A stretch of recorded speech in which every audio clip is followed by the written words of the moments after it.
Trump has had a good week. He sealed the GOP nomination. One of his 54 trials was postponed. And he just figured out you can Google boobs.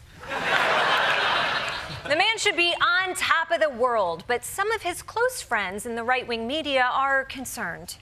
And I know you have supporters, friends, family. They say it's lonely at the top. And I'm actually curious, is it ever lonely for you? What a ridiculous question for a journalist to ask. Of course he's not lonely. He saw his wife just 6 months ago. Walter Cronkite over here. Trump answered this question the way he answers every question, by saying whatever was on the top of his mind at that moment. I study history, and I was always told that Andrew Jackson, as a president, was treated the absolute worst. He was just really lambasted. And I heard Abraham Lincoln was second, but he was in a thing called the Civil War. I don't care, Andrew Jackson or anybody else, nobody has, when you think of the fake things, nobody's been treated like Trump in terms of badly. Yes, in terms of badly, Trump has been treated the badliest.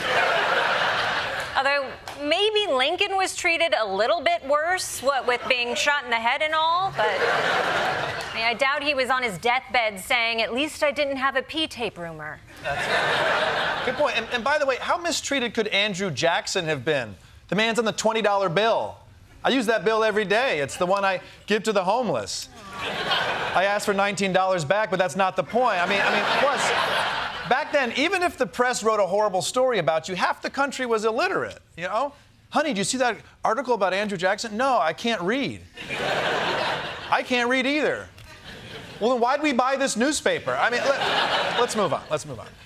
Because not all the influential, powerful men in the world have been getting such easy questions this week.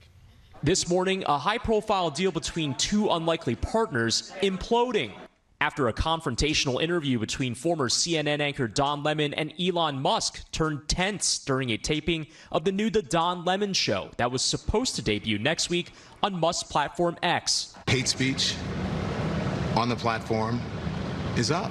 Do you believe that X and you have some responsibility to moderate hate speech on the platform? I don't have to answer these questions. The great replacement theory as it relates to Jewish people, do you think that? I don't have to answer questions from reporters. Don, the only reason I'm doing this interview is because you're on the X platform and you asked for it. Otherwise, I would not do this interview. Hours later, Lemon says he received a short text from Musk that read, "Contract is canceled." Ooh. Now, to be fair to Elon, though, you never really expect to hire someone and immediately be asked about the Jewish great replacement theory. Usually want to wait for the Christmas party to do that, but I'm sorry, between Trump and Elon, when did all these macho men become such pussies? You know, aren't you the ones who complain about the snowflakes and liberal victimhood? When Elon bought Twitter, he was like, "This is free speech town square, baby." And then then anytime somebody criticizes him, he's like, "The town square is closed for repairs." It's terrible. Teddy Roosevelt's critics shot him during a speech, and he didn't even go to the hospital, which shows, one, how tough he is, and two, how terrible healthcare was back then. But look, these alpha males today get one tough question, and they start whining like my kid when I tell him he can't watch Cars 2 for the 8th time today. Daddy, it's not fair. Well, you know what else isn't fair, son? It's not fair that I, a grown man, know all the words to Cars 2. Yeah. It's very sad, Kosta. Yeah, it is. Very sad.